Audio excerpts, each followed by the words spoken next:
Welcome to an appropriate amount of soup classics, where we discuss ancient literature and reconstruct it. Some would say poorly, I would argue expertly. I am your host, Shannon Davis. Dom cannot be with us today as this show is formatted for one host.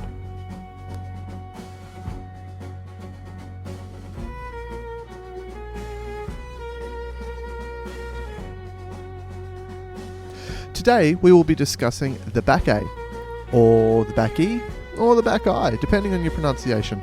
I can't tell you which is correct. I know about 10 words in Koine Greek, and this work was written before that language existed. It is in fact originally written in Attic Greek, Attic as in from the Attica region of Greece, and not Attic as in written in the top floor of your house. So let's look at the Bacchae by Euripides. It is an ancient Greek play recounting the myth of King Pentheus of Thebes and his mother Agave and their punishment from the god Dionysus. Fun fact, Pentheus and Dionysus are cousins, so, do with that information as you will. To begin, let's introduce the characters like Euripides doesn't. So if you're jumping into this one with just the original work, you better know the myth before you start reading it. He doesn't really explain things. So we have Dionysus, also known as Bacchus, the god of wine, theatre, madness, spoilers, currently in disguise as a very pretty man. Pentheus, the king of Thebes. Depending on your translation here, very difficult name to say. Agave is the anglicized version of the name. She is the mother of Pentheus. She is driven mad by Dionysus. Cadmus, Pentheus's gramps, he thinks that Dionysus is neat. Tiresias, the blind prophet, old man, also thinks Dionysus is neat. Chorus, that's a chorus. Herdsman is the bearer of bad news, also has a herd. So let's start, shall we? We're introduced to Dionysus's mother. We find out that she was killed by a lightning bolt. Zeus. Or Hera getting all jealous as Hera does, but either way, Zeus has made her not so alive.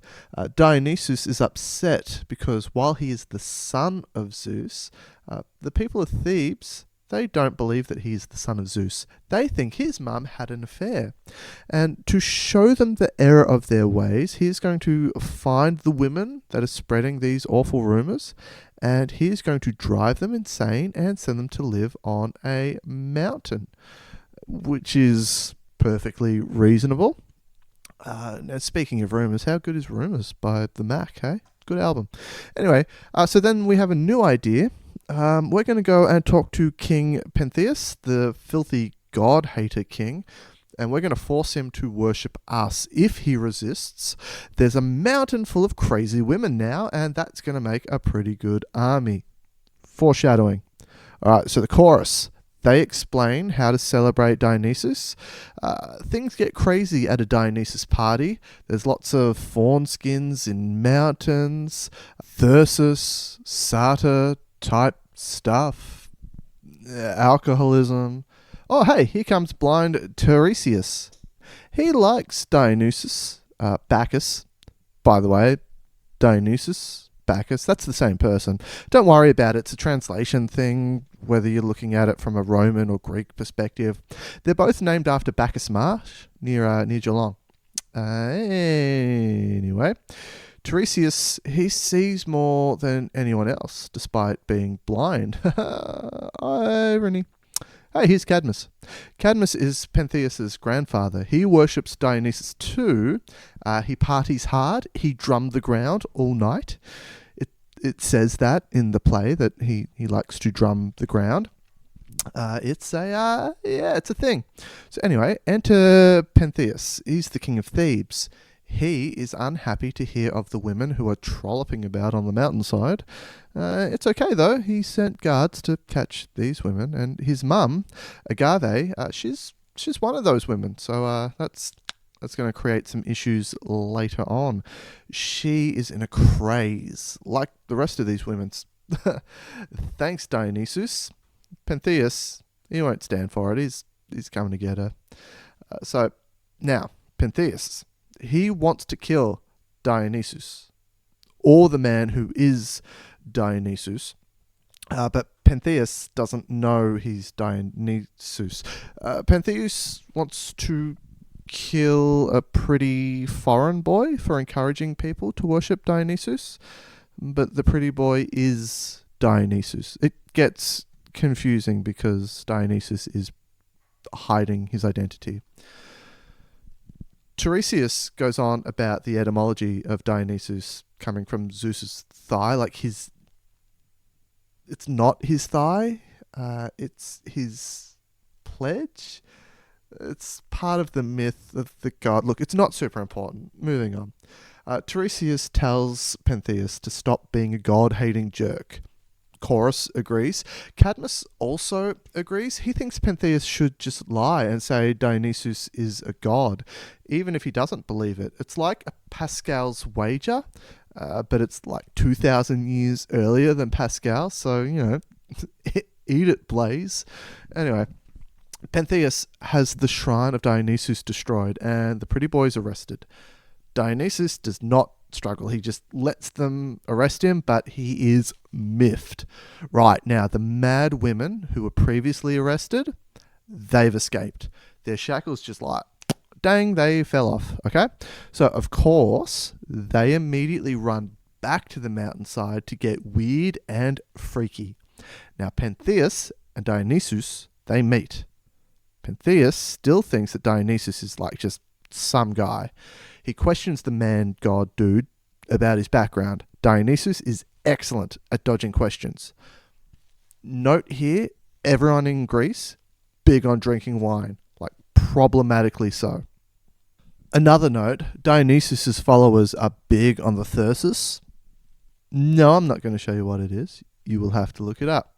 Pentheus has Dionysus locked up. Dionysus retaliates by destroying Pentheus' stables, or the palace, or it's an earthquake. Look, it depends on which version you're reading. It's a translation of an ancient text, right? Look, he does stuff. It's dramatic. He also drives Pentheus mad and has him like hallucinate for a bit. He ties up a bull's legs because he thinks it's Dionysus. He attacks like a phantom image of the god. It's even more dramatic. Then the two bicker again. Then a herdsman comes to report to Pentheus. The Bacchae women are going whack. They're performing miracles like manifesting milk and wine. They're ripping up herds of cows like zombies or cow zombies or whatever rips up cows with their hands and faces. Then they're off and about ransacking towns, which is also frowned upon. Agave is one of those jerks. In fact, she's like a crazy leader jerk. But although you have to remember, it's not their fault because Dionysus is like, making them mad and kind of doing all this stuff. So, chill out, relax. Let her dismember cows. Pentheus intends to slaughter the women. Dionysus convinces him to dress as a woman and spy on them instead, which apparently is a much better idea. Dionysus is going to keep Pentheus mad, which is why he agrees to the whole thing in the first place. And Dionysus has a fun time making him dress up as a woman. It's a thing apparently done to like emasculate and humiliate him. Wouldn't work on Anthony Kiedis. And if that joke doesn't work because I'm getting old, wouldn't work on Harry Styles. And if those jokes don't work because my audience is older than me, wouldn't work on, I don't know, like a glam rock band. Oh, the Scottish. Wouldn't work on the Scots. Hey, that's funny. Moving on. Dionysus leads Pentheus to the Bacchae on the mountain. He convinces Pentheus to climb a tree. He holds it down for him, and then he climbs up, and then Dionysus slowly lets the tree go back up. He's a god. He can do god-like things, like hold a tree. Pentheus climbs the tree and spies on the women. Immediately, Dionysus betrays him. He points him out to the women and just does the whole he's here, come get him. Gotcha. The women immediately murder him. Agave rips Pentheus' arms off with her bare hands, which is tricky to do. Just side note, if you think that's not tricky to do, go out into the street and just find a random person and try it. Right? Hard to do. You have to dislocate the shoulder joint first. You have to spin the arm around lots of times to rip the flesh. Seriously, try it. Do it. Do it. Try. Disclaimer. The team at An Appropriate Amount of Soup podcast wish to disendorse the ideas shared here by Shannon and note their anti-dismemberment policies which apply both professionally and personally for all of the team. Dismemberment should not be encouraged, and the removal of the arms of strangers may result in fines or further legal action depending on your local laws. Before attempting to remove the limbs of strangers, please seek legal advice to ensure that the act is legal within your personal setting. Agave keeps Pentheus' head. She thinks it's a lion's head. It's not. It's Pentheus' head. Remember, everyone's crazy, right? It's a thing.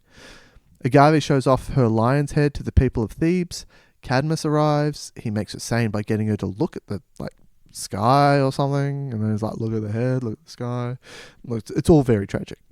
Agave is not super thrilled that she's murdered her own son and ripped off his head. For reasons. For other reasons, everyone thinks that Dionysus was harsh.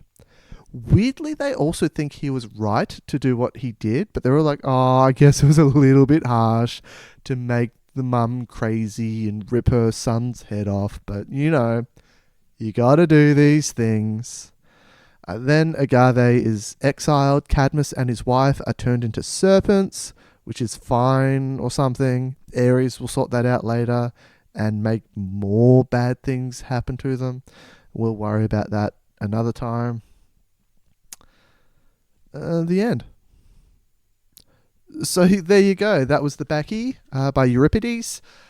I hope you enjoyed it. It's been going around for a couple thousand years, so it must be good. This is the part where I would normally give a soup rating, and I'm going to give this classic work an etnos. For the sole reason that I googled classic period Greek soups, and that was the first one that came up on the search.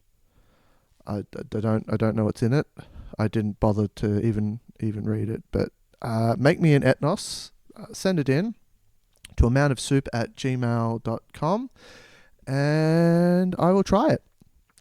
If you like this format, please leave a comment. Let us know. We're just kind of piloting it here to see if it's a thing or it's not a thing. I have to read a lot of classic works, and I thought let's share that with the world in the dumbest way possible.